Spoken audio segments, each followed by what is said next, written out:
Good morning to all of you. प्यारे छात्र एवं छात्राओं, हम लोग पिछले क्लास में मैग्नीफिकेशन के बारे में चल रहे थे। मैग्नीफिकेशन कई टाइप का होता है।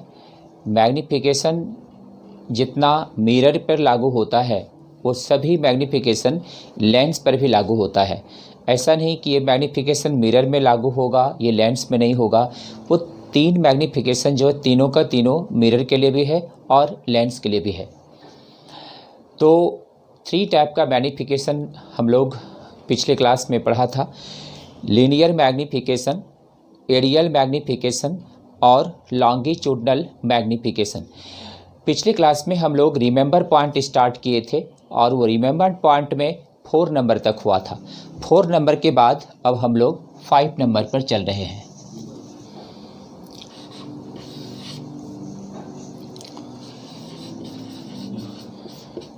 When the size of image is equal to the size of object, then when the size of image is equal to the size of object, then m is equal to 1। इसका मतलब हुआ कि जब प्रतिबिंब का आकार वस्तु के आकार के बराबर हो, जब प्रतिबिंब का आकार वस्तु के आकार के बराबर हो, तब m का मान क्या होगा? 1 होगा। m equal to 1।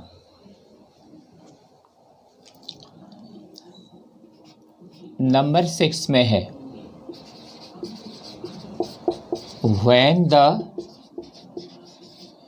size of image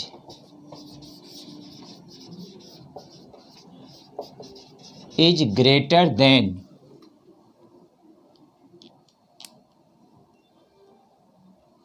when the size of image is greater than size of object, then m greater than 1 होगा। जब प्रतिबिंब का आकार वस्तु के आकार से बड़ा हो, जब प्रतिबिंब का आकार वस्तु के आकार से बड़ा हो, तब m का मान 1 से ज़्यादा होगा। और जब प्रतिबिंब का आकार वस्तु के आकार के बराबर हो, तब m का मान 1 होगा। और 4 नंबर में पिछले क्लास में बताए थे कल कि जब प्रतिबिंब का आकार वस्तु के आकार से छोटा हो तो m का मान 1 से छोटा होगा। ये सब बात बहुत ही इम्पॉर्टेंट है, सबको याद करते जाना है। आगे है लीनियर मैग्नीफिकेशन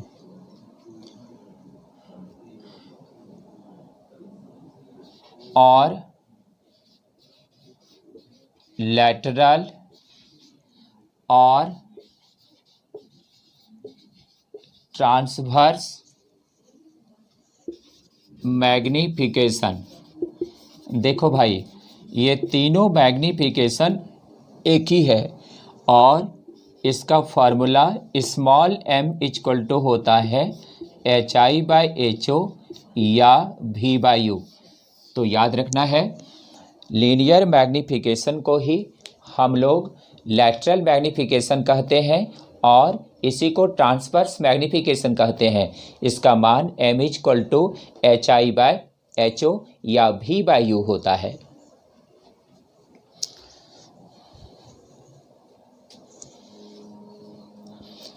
नोट हो गया है?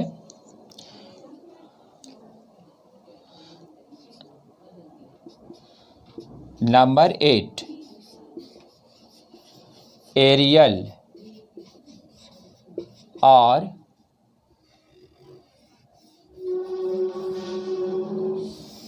एरियल और सुपरफिशियल मैग्नीफिकेशन। देखो भाई, एरियल मैग्नीफिकेशन को सुपरफिशियल मैग्नीफिकेशन भी कहते हैं। जैसे लीनियर मैग्नीफिकेशन का मतलब है लैटरल मैग्नीफिकेशन, इसका मतलब है ट्रांसवर्स मैग्नीफिकेशन। इसका 3 नाम है, इसका इतना वैल्यू हुआ।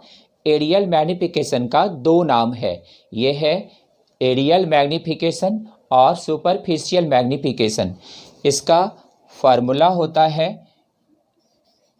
एरियल मैग्नीफिकेशन इक्वल टू होता है area of image by area of object.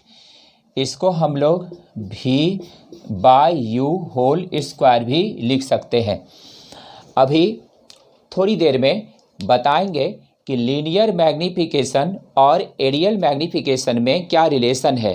What is the relation between the aerial and linear magnification. पिछली क्लास में लॉन्गिट्यूडनल और लीनियर मैग्नीफिकेशन का रिलेशन बताए थे।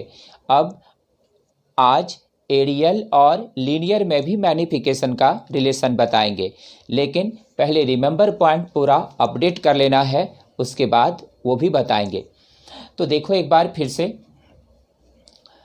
नंबर 1 पॉइंट में लिखाए थे कि मैग्नीफिकेशन का कोई यूनिट और डायमेंशन नहीं होता है ना। नंबर 1 पॉइंट है यूनिट और डायमेंशन नहीं होता है। नंबर 2 पॉइंट है कि जब इरेक्ट और वर्चुअल हो तो मैग्नीफिकेशन का मान क्या होगा, पॉजिटिव। जब इन्वर्टेड और रियल हो मैग्नीफिकेशन का मान क्या होगा, निगेटिव। और जब size of image size of object से छोटा हो तो वैसी स्थिति में मैग्नीफिकेशन का मान m का मान लेस देन 1 होगा। नंबर 5, जब size of image size of object से बराबर हो तो मैग्नीफिकेशन का मान 1 होगा। और जब size of image size of object से बड़ा हो मैग्नीफिकेशन 1 से बड़ा होगा। लीनियर मैग्नीफिकेशन को एकदम साफ कर लेना है माइंड में। लीनियर मैग्नीफिकेशन को ही लैटरल मैग्नीफिकेशन कहते हैं, इसी को ट्रांसवर्स मैग्नीफिकेशन कहते हैं। इसका मान m equal to HI/HO size of image by size of object या distance of image by distance of object होता है। सुपरफिशियल मैग्नीफिकेशन को ही एरियल मैग्नीफिकेशन कहते हैं और इसका मान MA से डिनोट करते हैं। ए यहाँ पर सिंबल है एरियल के लिए, एरिया के लिए ए होता है, इसलिए MA लिखते हैं। ये area of image by area of object, ये V/U का होल स्क्वायर होता है। अब इस स्थिति में इतना पॉइंट सबने नोट कर लिया है। अब आगे बढ़ते हैं।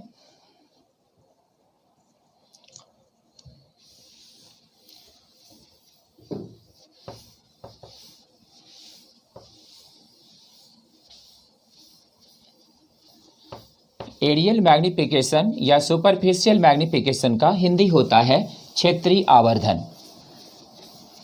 क्षेत्रीय आवर्धन, क्षेत्रीय आवर्धन में हमेशा हम लोग एरिया इमेज का, एरिया ऑब्जेक्ट का रेशियो निकालते हैं। लीनियर मैग्नीफिकेशन के साथ भी इसका रिलेशन है, उसको अभी आज ही तुरंत बताएंगे।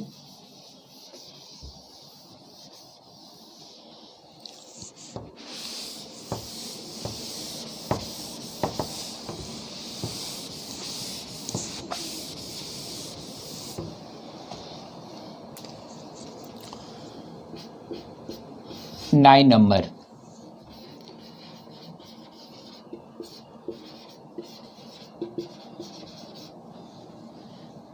लॉन्गिट्यूडनल मैग्नीफिकेशन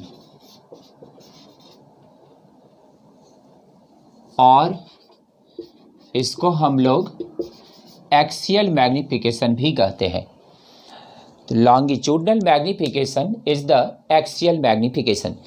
इसका हिंदी बताए ही होंगे, अनुदैर्ध्य या अक्षीय आवर्धन। इसको अनुदैर्ध्य या अक्षीय आवर्धन कहा जाता है। अब गौर करना है यहाँ पर। इसका फार्मूला होता है एम, एल मतलब लॉन्गिट्यूडनल, एल मतलब लॉन्गिट्यूडनल, इसका फार्मूला होता है D V by D U, thickness of image by thickness of object, increase in length of image by length of object, ये इसका फार्मूला है। Number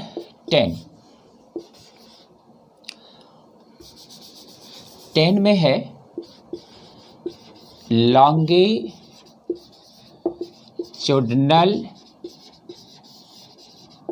magnification is equal to square, longitudinal magnification is equal to square of linear magnification, longitudinal magnification is equal to square of linear magnification। इसका हिंदी है,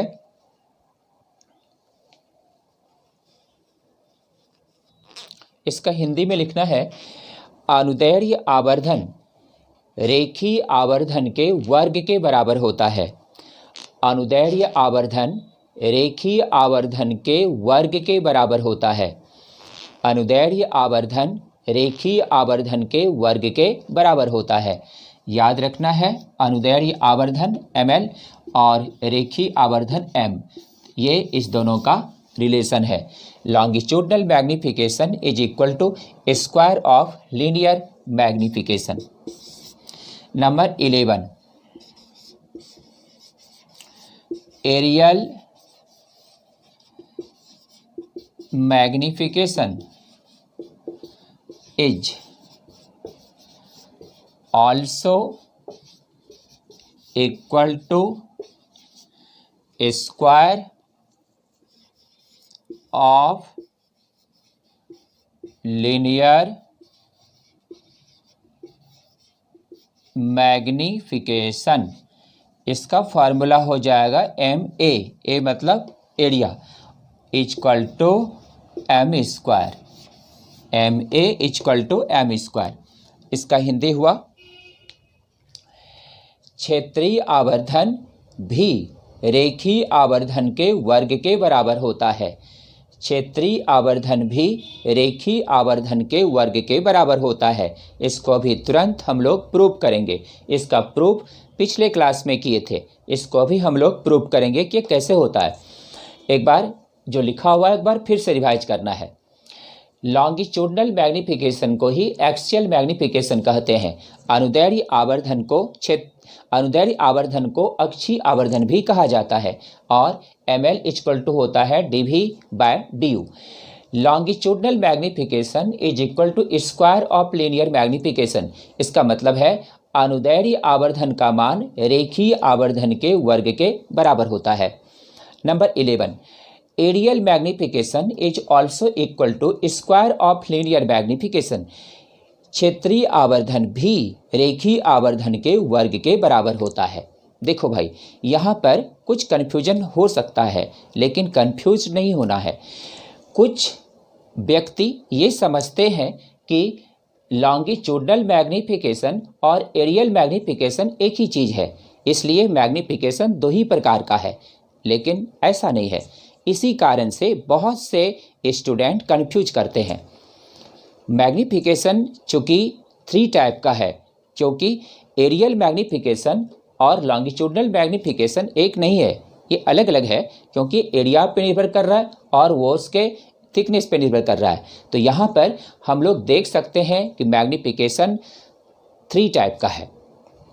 ऐसा नहीं है कि हम जिस भी क्लास में चलते हैं, जिस भी क्लास लिए हैं अभी तक, पीछे जितना भी क्लास लिए हैं, उसमें ऐसा नहीं है कि आज मैंने कुछ कहा और कल होते हुए कुछ दूसरी बात कहा। इससे क्या होता है कि स्टूडेंट में कन्फ्यूजन होता है और बहुत बड़ी समस्या होती है। मैंने जो भी कहा, जिस दिन भी कहा, बस जो कल कहा वही आज कहा।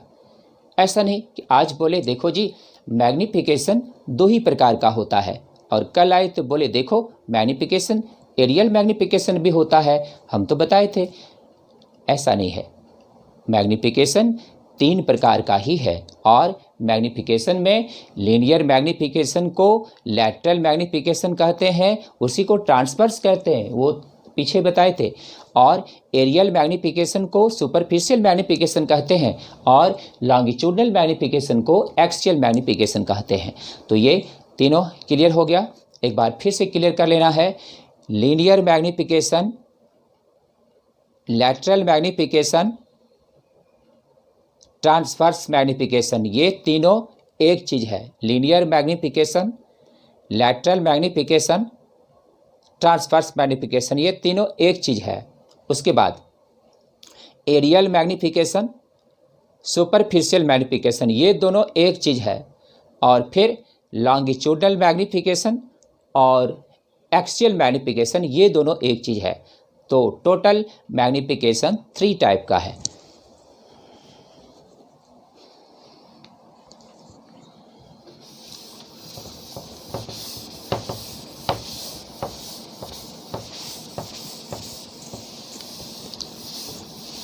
तो ये था इसका रिमेंबर पॉइंट, ये बेहद इम्पॉर्टेंट है और इस बात का भी कोई कन्फ्यूजन नहीं होना चाहिए कि मैग्नीफिकेशन, तीनों मैग्नीफिकेशन लेंस पे लागू है और मिरर पर कितना, तो मिरर पर भी तीनों लागू है। तो मैग्नीफिकेशन मिरर के लिए भी ये तीनों लागू होगा और लेंस के लिए भी ये तीनों लागू होगा, इसलिए इसमें भी कन्फ्यूजन नहीं होना चाहिए।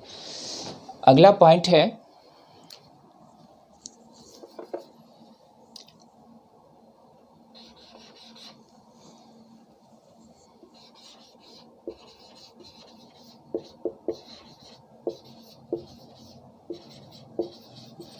Relation between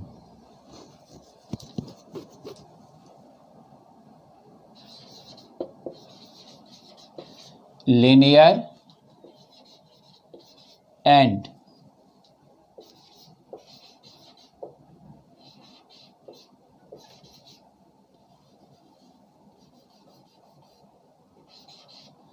axial magnification. इसका मतलब हुआ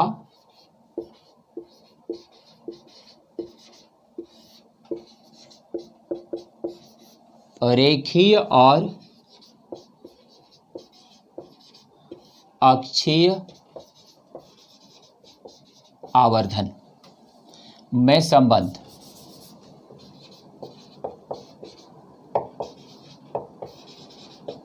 देखो भाई, रेखीय और अक्षीय आवर्धन में क्या संबंध है, तो रेखीय और अक्षीय आवर्धन में क्या संबंध है समझना है। दोनों अलग अलग पॉइंट पढ़ा चुके हैं, अब इसमें संबंध क्या है। देखो, अगर ये मिरर है, फॉर मिरर,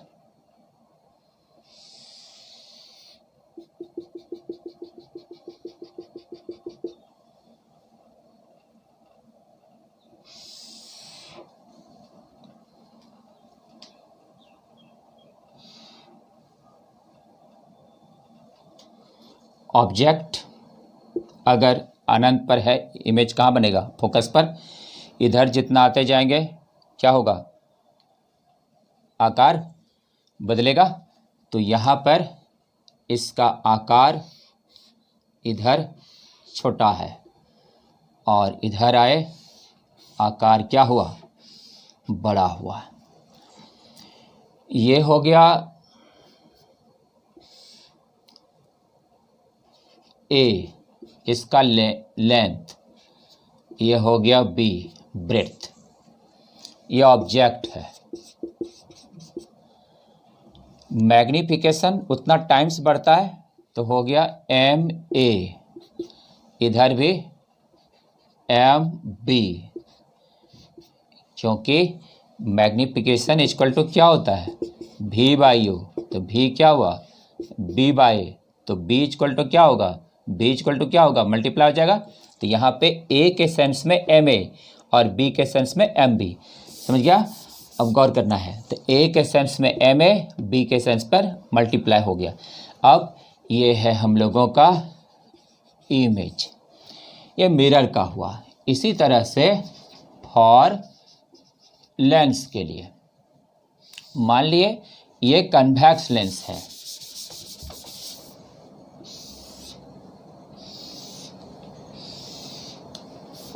कन्वेक्स लेंस है, ऑब्जेक्ट पोल और फोकस के बीच होता है, तो इमेज बहुत बड़ा बनता है, याद होगा। ये हो गया ए, ये हो गया साइज बी, तो ये वाला कितना हो जाएगा एम ए, ये हो जाएगा एम बी, ये हो गया ऑब्जेक्ट और ये हो गया इमेज।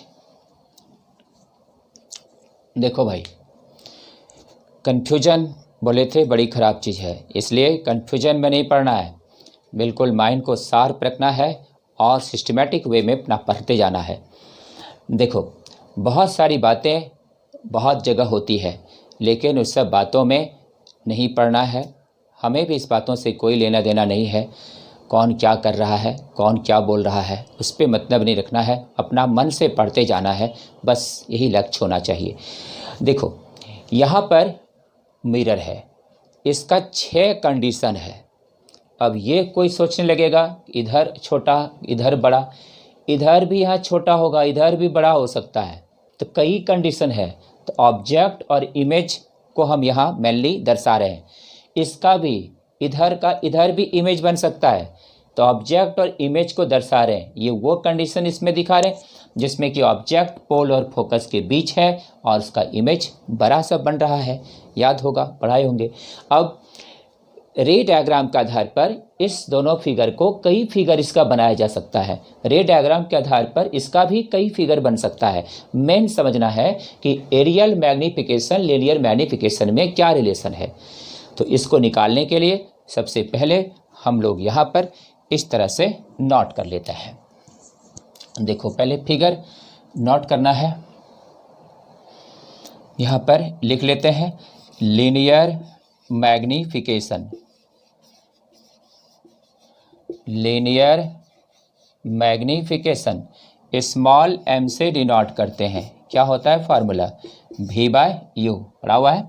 अब एरिया ऑफ ऑब्जेक्ट मिरर के लिए भी ले सकते हैं या लेंस के लिए भी ले सकते हैं, मिरर के लिए या लेंस के लिए।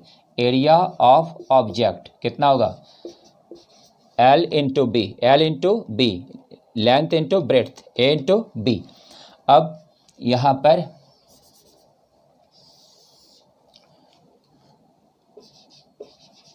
एरिया ऑफ इमेज क्या होगा, AI equal to MA into MB, AI equal to M square into AB होगा। एरियल मैग्नीफिकेशन क्या है, एरियल मैग्नीफिकेशन क्या है, MA इक्वल टू AI/AO। पढ़े हो, AI का क्या मान है, M स्क्वायर AB, AO का क्या मान है, AB, AB क्या हुआ, कैंसिल। एरियल मैग्नीफिकेशन लीनियर के स्क्वायर के इक्वल होता है, तो aerial magnification is square of linear magnification. Clear है, यहाँ नीचे तक दिखाई पड़ रहा है सबको।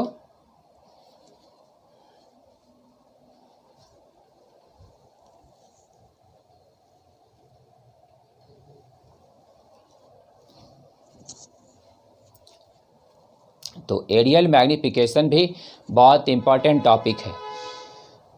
Aerial magnification is also the important topic for board point of view and examination competition point of view.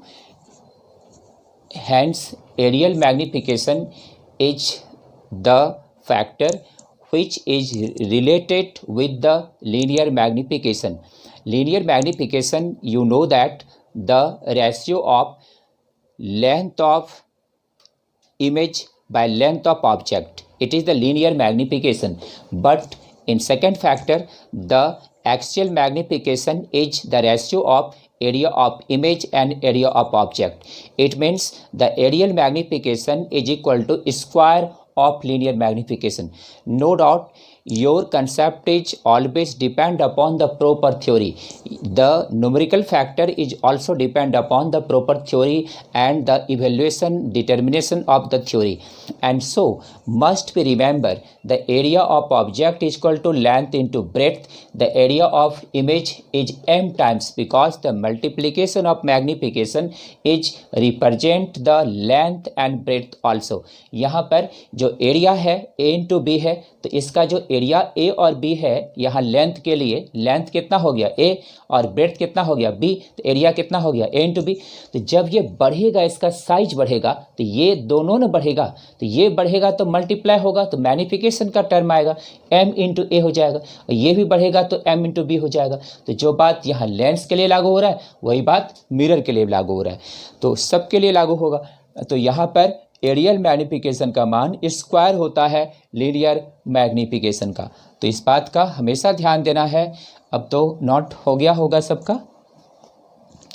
चलो आगे बढ़ते हैं।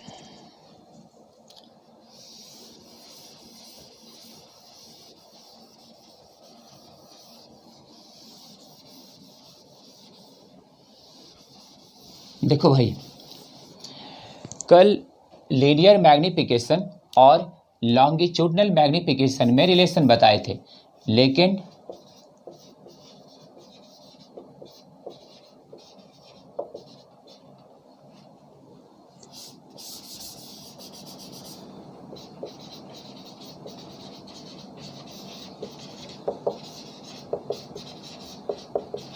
देखो ये पहले बताया हुआ है कल के क्लास में, लेकिन यहाँ पर एक बार, चूँकि इसमें कैलकुलस का टर्म आया है, इसलिए कुछ स्टूडेंट ने इसके बारे में पूछा था, और जब पूछा था तो उसका हम एक बार फिर से उसको बता देते हैं।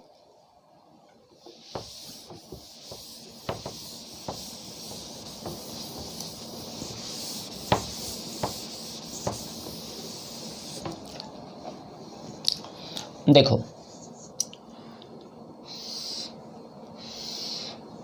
लेंस के लिए ले रहे हैं,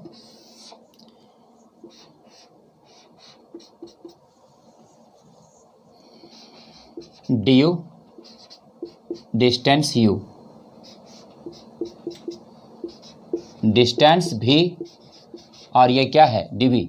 तो गौर करना है, यहाँ पर जो मान है, अभी हम लोग एरियल निकाल रहे थे, और अब एरियल और लीनियर में रिलेशन निकाले, अब लीनियर और लॉन्गिट्यूडनल में निकालेंगे। इसको कल भी बताए थे, एक बार फिर से इसको समझा रहे। गौर करना है, यहाँ पर लीनियर मैग्निफिकेशन कितना है, लीनियर मैग्निफिकेशन कितना है, m equal to V by U, equation 1। Longitudinal कितना है, लॉन्गिट्यूडनल मैग्निफिकेशन कितना, m capital L, capital L, L longitudinal, ये स्मॉल, यहाँ पर हो गया D V by D U, equation 2।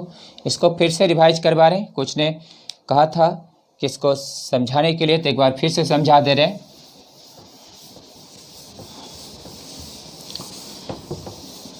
क्योंकि सभी विद्यार्थी को फ़ोन नंबर दिया हुआ है, कॉन्टैक्ट नंबर दिया हुआ है, जिसको जो भी प्रॉब्लम हो वो पूछ सकता है।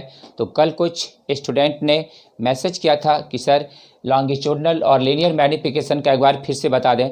इससे पता चलता है कि हमारे स्टूडेंट बहुत ज़्यादा सिंसियर हैं, पढ़ाई के प्रति बहुत लगनशील हैं, और ये हमारे लिए बहुत उत्साह की बात है कि हम लगातार इस पर और मेहनत करते जाएं, और इसे बताने में फिर से मुझे कोई दिक्कत नहीं होगी, क्योंकि इससे पता चलता है कि आप सभी विद्यार्थी की जिज्ञासा बहुत ज़्यादा है पढ़ाई पर और इससे बताने में और अच्छा लगेगा।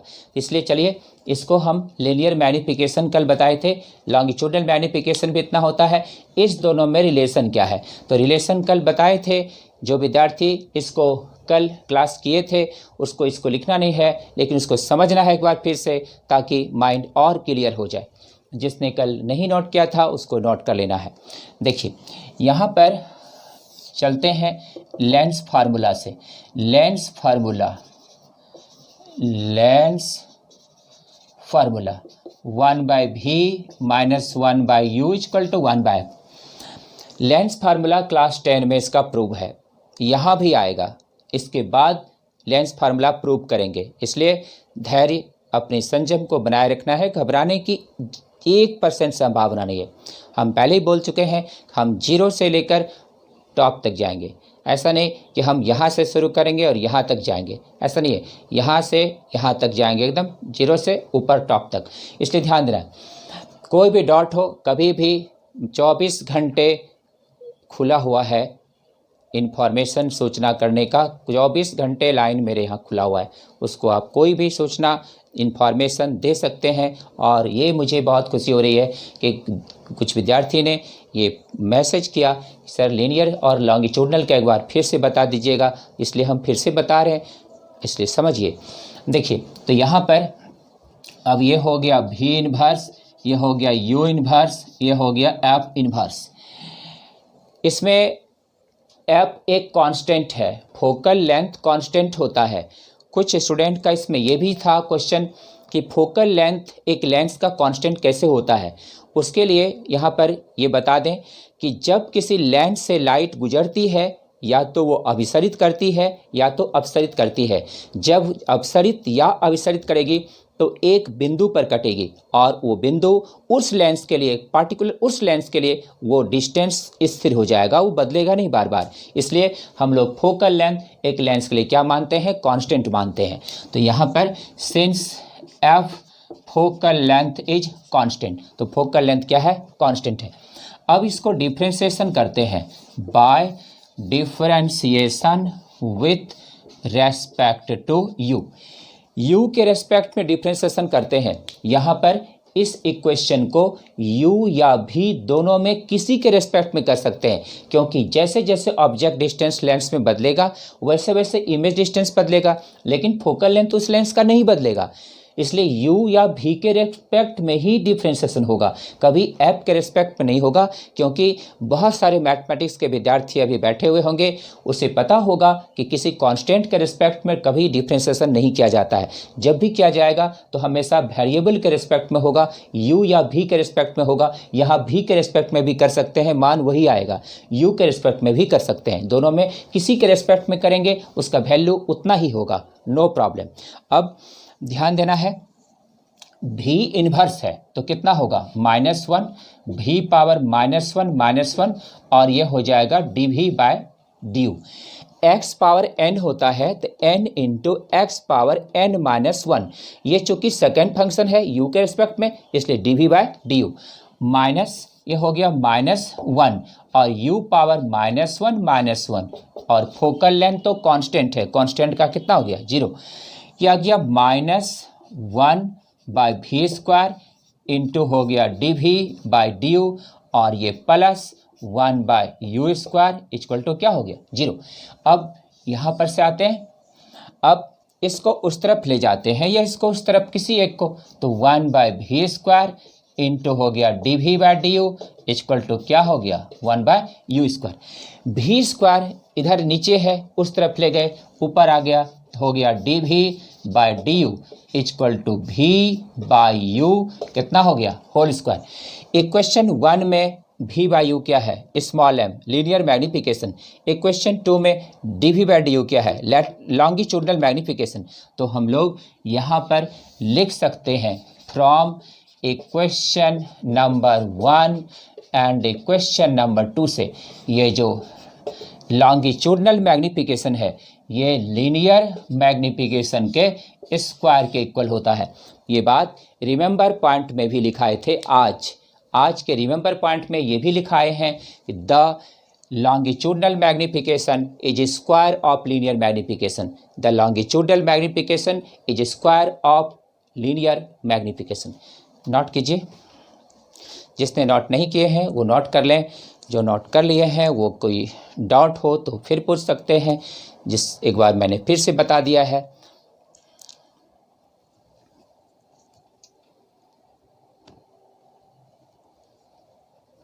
नीचे तक तो आ ही रहा होगा।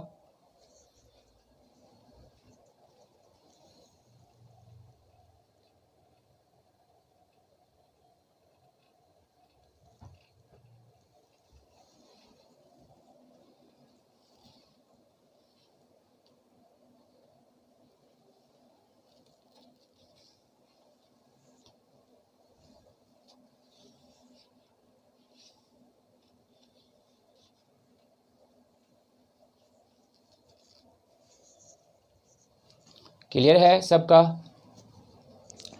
तो मैग्नीफिकेशन को बहुत ही डिटेल से मैंने बता दिया है, कितने टाइप का मैग्नीफिकेशन है, मैग्नीफिकेशन में क्या क्या याद रखना है।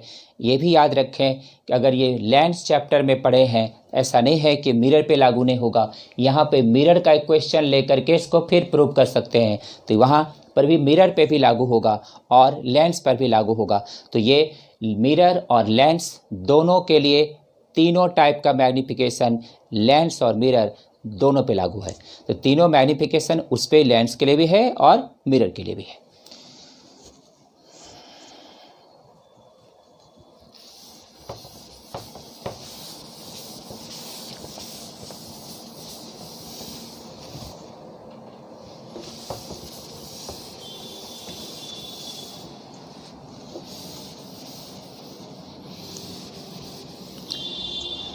देखो भाई, यहाँ पर लेंस फार्मूला का यूज हुआ है।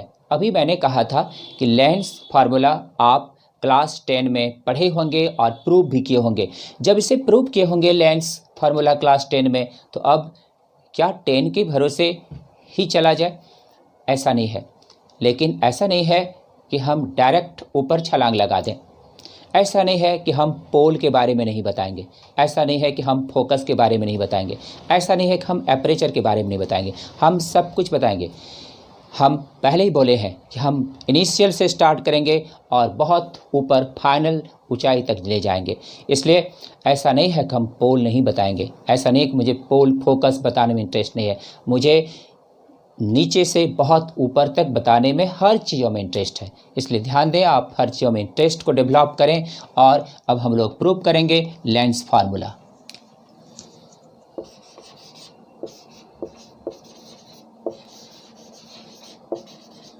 Lens formula is also known as lens equation. Lens formula is also known as lens equation. Lens सूत्र या लेंस समीकरण। लेंस, इसको हम लोग हिंदी में लेंस सूत्र या लेंस समीकरण कह सकते हैं। Definition: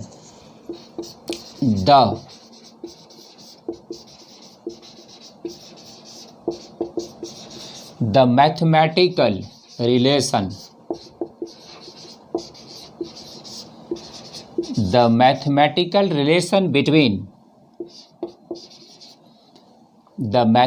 relation between the object distance u and image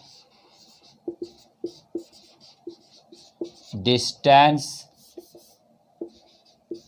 v regarding the focal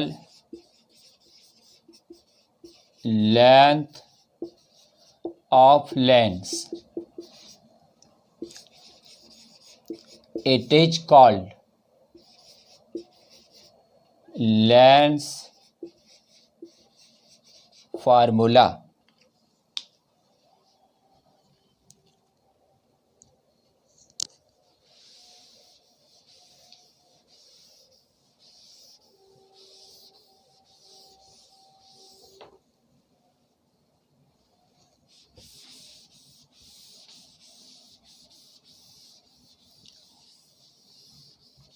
अब इसका हिंदी है, ध्यान देना है। The mathematical relation between the object distance and image distance regarding the focal length of lens, it is called lens formula. Hindi हुआ, वस्तु का दूरी u और प्रतिबिंब का दूरी भी, वस्तु का दूरी u और प्रतिबिंब का दूरी भी, जो लेंस के फोकस दूरी के सापेक्ष होता है। वस्तु का दूरी u प्रतिबिंब का दूरी भी, जो लेंस के फोकस दूरी के सापेक्ष होता है, के गणितीय संबंध को लेंस सूत्र कहते हैं। के गणितीय संबंध को लेंस सूत्र कहते हैं। लिख लिए। चलिए इसे प्रूव करते हैं। इसका फॉर्मूला हो जाएगा, नीचे में लिख देना है 1/v - 1/u = 1/f। यही है लेंस फार्मूला। अब इसको हम लोग प्रूव करेंगे।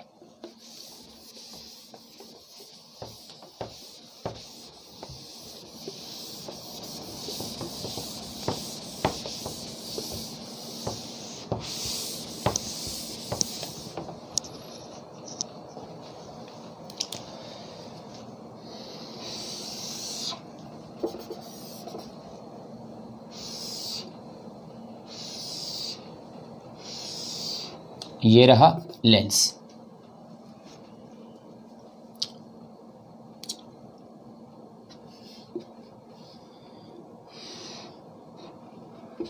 ऑब्जेक्ट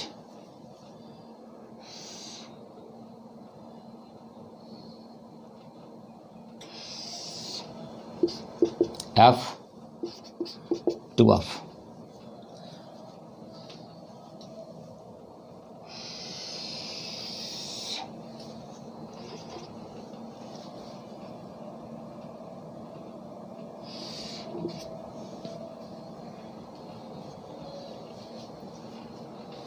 अगर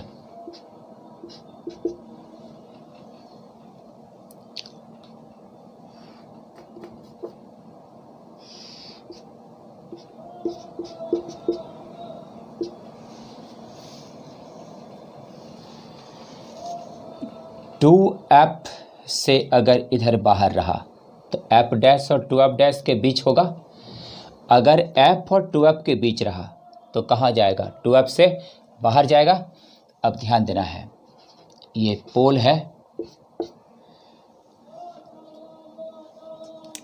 इतना सा ये डिस्टेंस f है और इतना सा ये डिस्टेंस क्या है, इसको हटा देते हैं। इसको लिखना कोई ज़रूरी नहीं है, समझना है 2f के बाहर है। यहाँ पर AB है, इसका भी कोई ज़रूरी नहीं है, समझना है।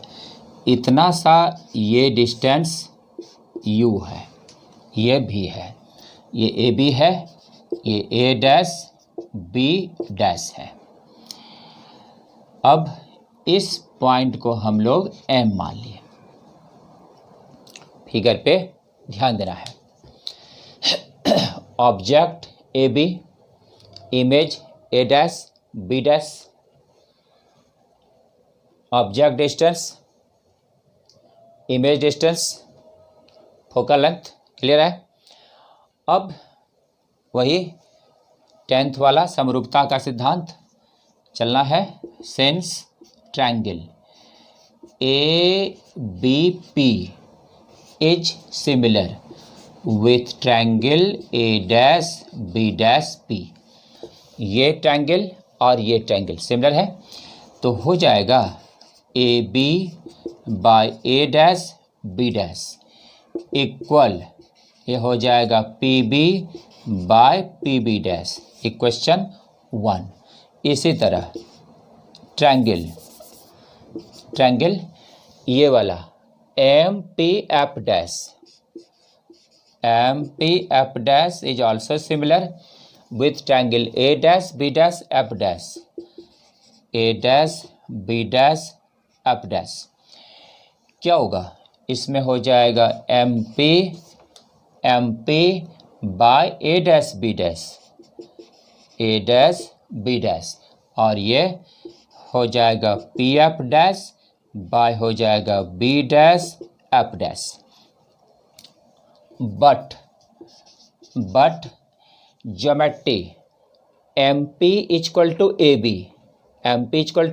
बी, तो यहाँ पर एम पी जो है वो ए बी के इक्वल है, तो इसके स्थान पर ए बी रख सकते हैं। तो A B by A dash B dash equal to P F dash by B dash F dash equation 2। LHS equation 1 और इक्वेशन 2 का इक्वल है, LHS इक्वल है तो RHS इक्वल हो जाएगा। तो फ्रॉम 1 and 2 से, फ्रॉम इक्वेशन 1 and 2 से ये हो जाएगा P B by P B dash, इधर हो जाएगा पी एफ डैश बाय हो जाएगा B dash F dash. P B कितना है, यू माइनस होगा क्योंकि लाइट के अपोजिट डायरेक्शन में है। पी बी डैश कितना है, भी। पी एफ डैश कितना है, एफ, और बी डैश एफ डैश कितना होगा, V minus F. B dash F dash कितना होगा, भी, ये पूरा भी है माइनस एफ, तो ये हो जाएगा भी माइनस एफ। क्रॉस मल्टीप्लिकेशन करते हैं, minus U V plus U F equal to क्या है, भी एफ, है ना। Minus U V plus U F equal to क्या होगा, भी एफ। अब इसमें dividing by U V F, इसमें यू भी एफ से डिवाइड करने पर तो ये हो गया minus U V by U V F plus U F by U V F equal to V F by U V F, v f u f u v minus 1 by f plus 1 by v equal to 1 by u. 1 by u को इधर ला रहे हैं और इसको उधर ले जा रहे हैं, और 1 by V minus 1 by U equal to 1 by F. It is lens formula, यही लेंस फार्मूला कहलाता है। इसी को लेंस फार्मूला कहते हैं। एक बार फिर से समझ लेना है। ये ऑब्जेक्ट है ए बी, इसका इमेज बना ए डैश बी डैश। एक लाइट ऑप्टिकल सेंटर से चला गया सीधा, एक लाइट ऊपर एम पॉइंट से चलकर इधर फोकस से गया, ये इमेज बना दिया।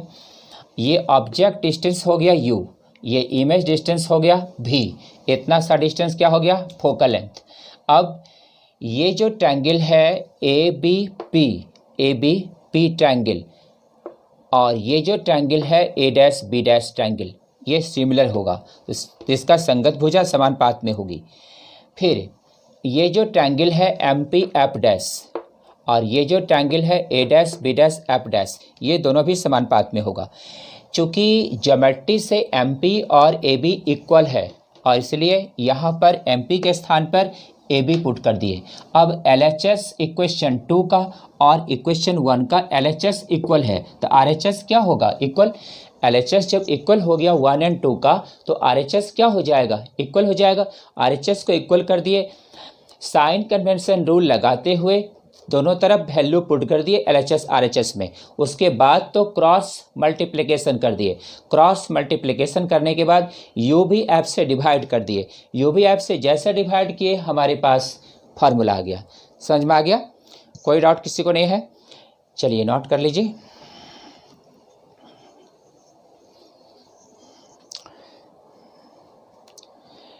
ये जो लेंस एक क्वेश्चन है, ये जितना टाइप का लेंस पढ़े हैं ये सभी लेंस के लिए लागू है।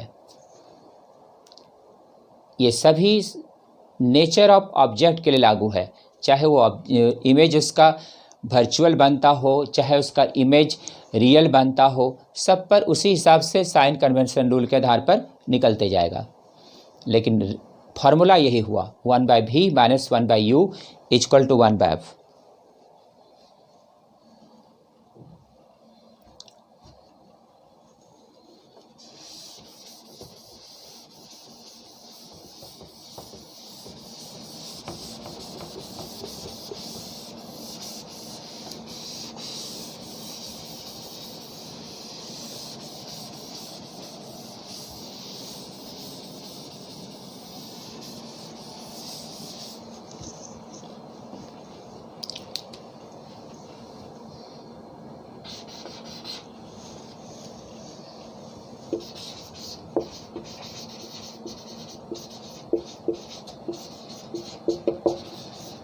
Remember point.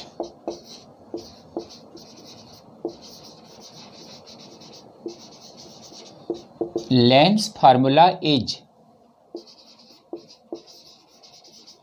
useful for all type of thin lens.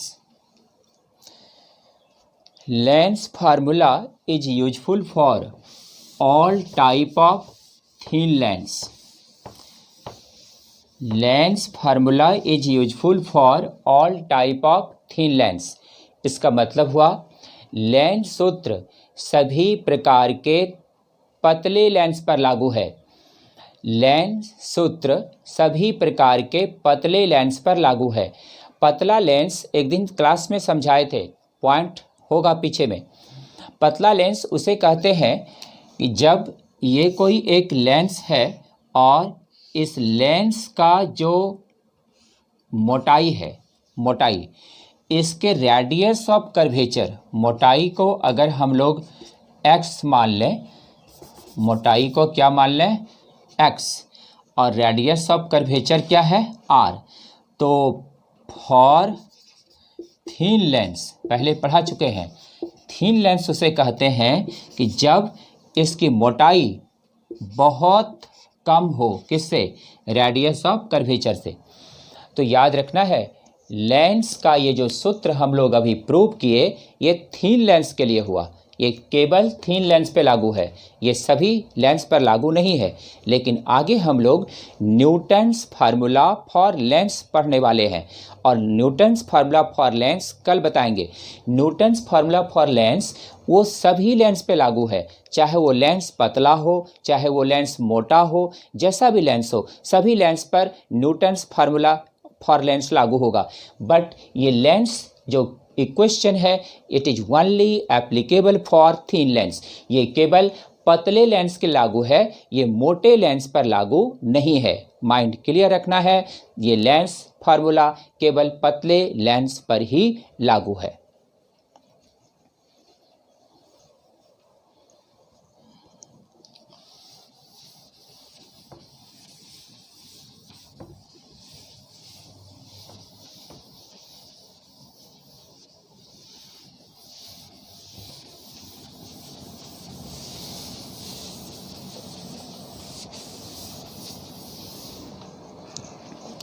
Note हो गया। नंबर 2,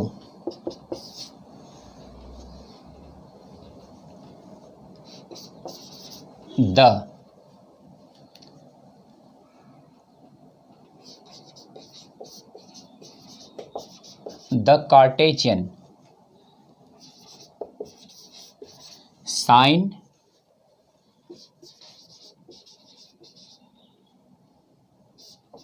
convention rule is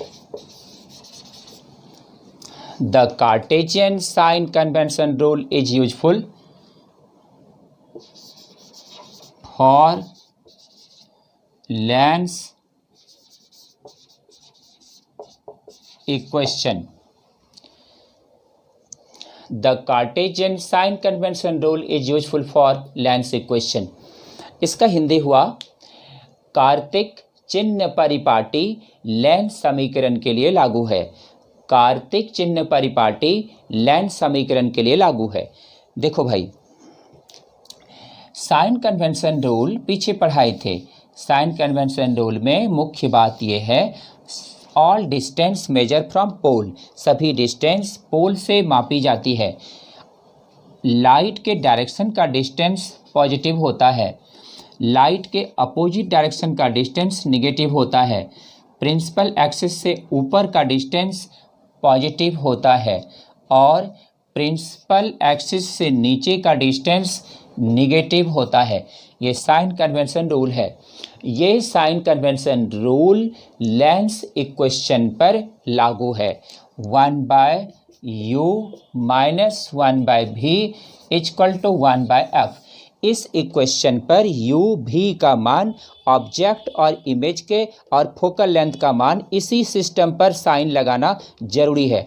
इसलिए याद रखना है पहली बात कि ये जो लेंस फार्मूला है वो केवल ये जो लेंस फार्मूला है 1/v minus 1/u equal to 1/f, ये जो लेंस फार्मूला है वो केवल थीन लेंस पर लागू है। थीन लेंस वो है जिसकी मोटाई उसकी वक्रता त्रिज्या से बहुत कम हो। थीन लेंस वो है जिसकी मोटाई उसकी वक्रता त्रिज्या से बहुत कम हो, और ये थीन लेंस के लिए ही ये सूत्र लागू है। दूसरी बात याद रखना है कि ये जो लेंस सूत्र है इस पर साइन कन्वेंशन रूल लागू है। लेंस सूत्र पर साइन कन्वेंशन रूल लागू है। तो हम लोग आज यहाँ तक पहुँचे। कल के क्लास में और आगे बहुत सी चीज़ें बताएंगे, और मैंने पहले ही कहा है कि आप सभी अपना अपनी कॉपी में प्रतिदिन नोट करें और अभ्यास करते जाएं।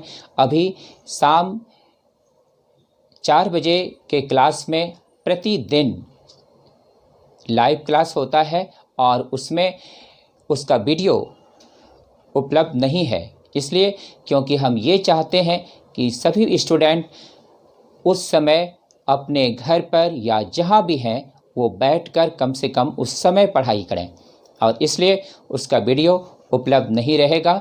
और उस समय आप क्लास करें, उसमें बहुत टाइप का न्यूमेरिकल्स बताया जा रहा है जो कि बोर्ड लेवल पर, कंपटीशन लेवल पर, बहुत सारे लेवल पर उपलब्ध है। उस समय 4 से 5 आप क्लास करें, वो प्रतिदिन वो क्लास चलता है। Thank you.